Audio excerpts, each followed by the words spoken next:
Good news, Hyderabad ORR కి అతి చేరువలో villas APR projects. Hi friends, ఎలా ఉన్నారు? నేను మీ నిఫ్టీ మాస్టర్ మూర్తినాయుడు.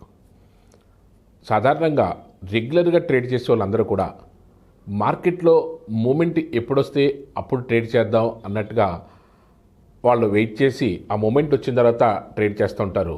అసలు కానీ మార్కెట్లో మార్నింగ్ 9:50 నుంచి మార్కెట్ స్టార్ట్ అయిన తర్వాత 3:30 వరకు ఉన్నటువంటి ఒక ఫేజెస్ని ఏ విధంగా వాటిని మనం ఎదుర్కోవాలి, వాటిని ఏ విధంగా డీల్ చేస్తే మనం రైట్ టైంలో మనం ఎంటర్ అవ్వగలము అన్నదాన్ని ఒక 4 పార్ట్ల కింద 4 ఫేజీల కింద కానీ మనం విడదీసినట్టయితే ఏ టైంలో మనం రైట్ టైంలో మనం ఎంట్రీ అవ్వాలి, ఏ టైంలో ఎంట్రీ అవుతే మనకి మ్యాక్సిమం ప్రాఫిట్స్ మనం తీసుకోగలుగుతాము అన్నది బాగా అవగాహన చేసుకోగలిగితేనే ట్రేడింగ్లో మనం అధిక లాభాలు సంపాదించడానికి అవకాశం ఉంటుంది.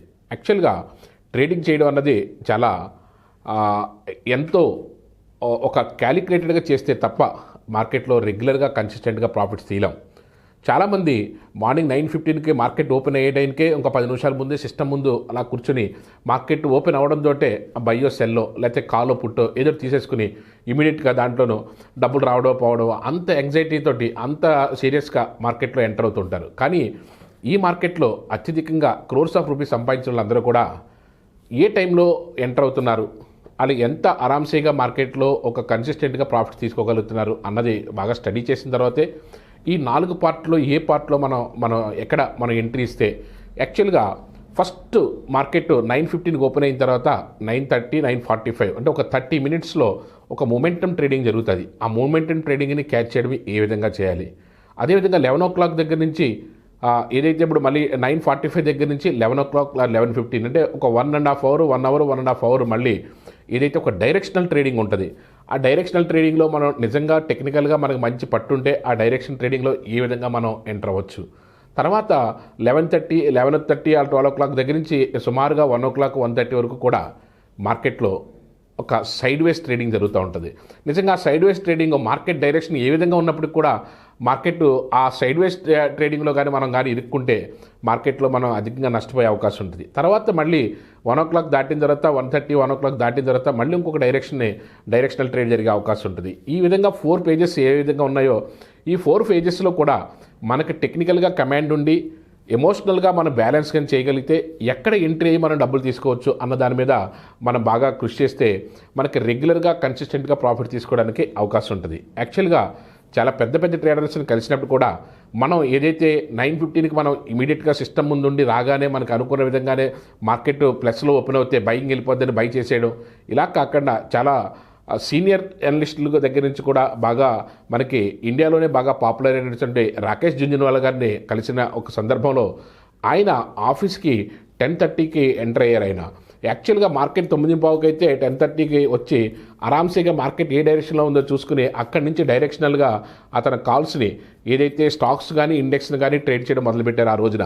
అంటే నాకు అప్పటి వరకు కూడా ఏదైతే 9:15 దగ్గర నుంచి మార్కెట్లో స్టడీగా ఉండి ఇమీడియట్గా కాల్స్ వేసేయడం అన్నది ఏదైతే అలవాటు ఉన్నదో అక్కడ మనం మార్కెట్ని ఏ ఫేజ్లో చూడాలి అన్నది బాగా అవగాహన చేసుకున్న తర్వాత ఏదైతే డైరెక్షనల్ ట్రేడింగ్ మనకి ఏదైతే ఒక హాఫ్ అన్ అవర్ తర్వాత మనకి మార్కెట్లో ఒక కండిషన్ మనం ఈజీగా అండర్స్టాండింగ్ చేసుకుని అక్కడి నుంచి టేక్ ఆఫ్ అవుతున్నట్టు మనం తీసుకున్నట్టయితే మనకు అద్భుతమైన ప్రాఫిట్స్ రావడానికి అవకాశం ఉంది. ఫర్ ఎగ్జాంపుల్ ఈ రోజున మనం ఏదైతే 28th June ఈ రోజున బ్యాంక్ నిఫ్టీ మనం చూసుకున్నట్టయితే బ్యాంక్ నిఫ్టీ ఈ రోజున మార్నింగ్ ఎటువంటి మూమెంట్ ఇచ్చింది, ఫస్ట్ హాఫ్ అన్ అవర్ తర్వాత డైరెక్షనల్గా మనకి ఇక్కడి నుంచి ఒక 400 పాయింట్లు ఏ విధంగా డైరెక్షనల్గా మూమెంట్ అయ్యింది, అక్కడి నుంచి మనం ఏ విధంగా 400 పాయింట్స్ మనం ఏ విధంగా క్యాచ్ చేసాము, ఎటువంటి ప్రాఫిట్స్ని మనం తీయగలిగాము, ఈ రోజున ఒక 40,000 రూపీస్ ప్రాఫిట్ మనం ఈజీగా తీయగలిగామంటే దాన్ని ఆ డైరెక్షనల్గా మనం ఏ విధంగా ఉపయోగించుకున్నాము. తర్వాత అప్ టు 1 o'clock 1:30 వరకు కూడా సైడ్ వేస్ మార్కెట్లో మనం ఏమి చేయకుండా ఉంటే బెటరు. అక్కడి నుంచి మార్కెట్ మళ్ళీ ఏ విధమైన డైరెక్షన్కి వెళ్ళింది, ఇలాగ ఫేజ్ వైజ్ మనం తీసుకుని నేను ఇక్కడ మీకు ఏదైతే చూపిస్తున్నానో ఆ డైరెక్షనల్గా ఆ 4 ఫేజెస్లో కూడా మనం ఏ విధంగా చేయాలో చూసుకుని మన మార్కెట్లో ఆ టైం ప్రకారం మనం ఆ మూమెంట్ ప్రకారం ఆ టెక్నికల్ బేస్ చేసుకుని క్యాష్ చేయగలిగితేనే మార్కెట్లో కన్సిస్టెంట్గా ప్రాఫిట్ తీసుకోవడానికి అవకాశం ఉంటుంది. దాని మీద కొంచెం పట్టు సంపాదించడానికి టెక్నికల్గా మీరు క్యాండిల్స్టిక్స్ మీద ఆ ప్యాటర్న్స్ మీద దాని మీద ఒక కొంచెం అవగాహన తెచ్చుకుని మీరు వాడే టైం ఫ్రేమ్స్ని కూడా మల్టిపుల్ టైం ఫ్రేమ్స్లో దాన్ని చెక్ చేసుకుని ఆ యొక్క మూమెంటం దాంట్లో మీరు ట్రేడ్ చేసినట్లయితే అద్భుతమైన ప్రాఫిట్స్ రావడానికి అవకాశం ఉంటుంది. యాక్చువల్గా ఒక్కొక్క అనలిస్ట్ది ఒక్కొక్క ఎక్స్పీరియన్స్ ఉంటుంది, ఒక్కొక్క ట్రేడర్ది ఒక్కొక్క ఎక్స్పీరియన్స్ ఉంటుంది. యాక్చువల్గా నా ట్రేడింగ్ స్టైల్ చూసుకుంటే 10:30, 11 కల్లా నేను నా ట్రేడ్ని క్లోజ్ చేస్తాను. అంటే నాకు ఉన్నటువంటి మార్కెట్ మీద ఉన్న గ్రిప్ ఉండొచ్చు, నాకు ఉన్నటువంటి అవగాహన ఉండొచ్చు, నా స్టైల్ ఆఫ్ ట్రేడింగ్ ఉండొచ్చు, ఏదైనప్పటికీ కూడా. అలాగే మీరు కూడా ఈ 4 ఫేజెస్లో మీకు ఏ ఫేజ్ సూట్ అవుతుంది, ఎక్కడ మీరు కాన్సన్ట్రేషన్గా చేయగలుగుతారు. ఎందుకంటే మనం మార్కెట్ అయిపోయిన తర్వాత రేపటి రోజున ఏ స్టాక్స్లో మనకి మూమెంట్ వస్తుంది అన్నది మన యొక్క స్టడీ చేసిన తర్వాత అది ఏ విధంగా ఉండే అవకాశం ఉందో చూసుకున్న తర్వాత నెక్స్ట్ డేకి మనం రెడీగా ఉండి దాంట్లో ఆ ఫ్రూట్ని మనం క్యాచ్ చేయడం వల్ల మనకు వచ్చే లాభాన్ని మనం ఈజీగా గ్రహించడానికి అవకాశం ఉంటుంది. అందుకనే మీరు మీ యొక్క స్టైల్ ఆఫ్ ట్రేడింగ్ని మీకు మీరుగా అలవాటు చేసుకోగలిగి ఈ ఫేజెస్లో ఏ ఫేజెస్లో మీకు ఫర్ ఎగ్జాంపుల్ నేనైతే ఏదో మొమెంటమ్ కాల్ ఏదైతే నేనైతే క్యాచ్ చేశాను, మీరు for example directional point of వ్యూలో మార్కెట్ అంతా ఒక 1.5 అవర్ ఒక 1 అవర్ అయిన తర్వాత స్టడీ అయిన తర్వాత టేక్ ఆఫ్ అవుతున్నప్పుడు తీసుకుంటే డైరెక్షనల్ మార్కెటింగ్లో డైరెక్షన్ ట్రేడింగ్ చేస్తే మంచి లాభం అవడానికి అవకాశం ఉంటుంది. మీరు దాన్ని అఫర్టబుల్గా చేయగలిగితే, దాన్ని కంఫర్టబుల్గా చేయగలిగితే దాన్ని చేయొచ్చు. లేకపోతే సైడ్ వేస్ మార్కెట్ అయిపోయిన తర్వాత ఈవినింగ్ 1 తర్వాత ఆఫ్టర్నూన్ 1 దాటిన తర్వాత మళ్ళీ ఇంకొక డైరెక్షనల్ మూమెంట్ వచ్చే అవకాశం ఉంటుంది. దాన్ని ఆ డైరెక్షనల్ ట్రేడ్ని ఏ విధంగా చేయొచ్చు. ఫర్ ఎగ్జాంపుల్ మనం మార్కెట్లో ఏ విధంగా ఉండాలంటే క్రేన్ అంటే కొంగ నీటిలో ఉన్నప్పుడు ఒంటికాల మీద అలాగా నిలబడి చూస్తూ ఉంటుంది.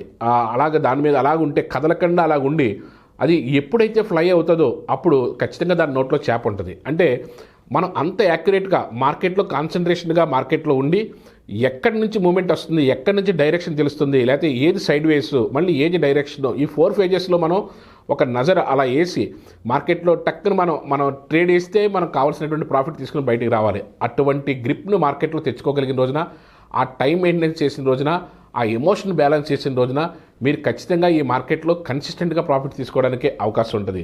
అట్ ద సేమ్ టైం నేను దీని స్క్రీన్ రికార్డింగ్గా కూడా ఈ రోజున నిఫ్టీ ఏ విధంగా జరిగింది, బ్యాంక్ నిఫ్టీ ఏ విధంగా ఈ ఫేజెస్లో ఏ విధంగా వచ్చింది, అదేవిధంగా స్టాక్స్ విషయానికి కూడా ఈ రోజున ఏ స్టాక్స్లో మనకి మంచి మూమెంట్ వచ్చింది, ఆ మూమెంట్ని మనం ఏ విధంగా క్యాచ్ చేయాలన్నదంతా కూడా స్క్రీన్ రికార్డింగ్లో కూడా నేను మీకు డీటెయిల్గా చూపిస్తాను.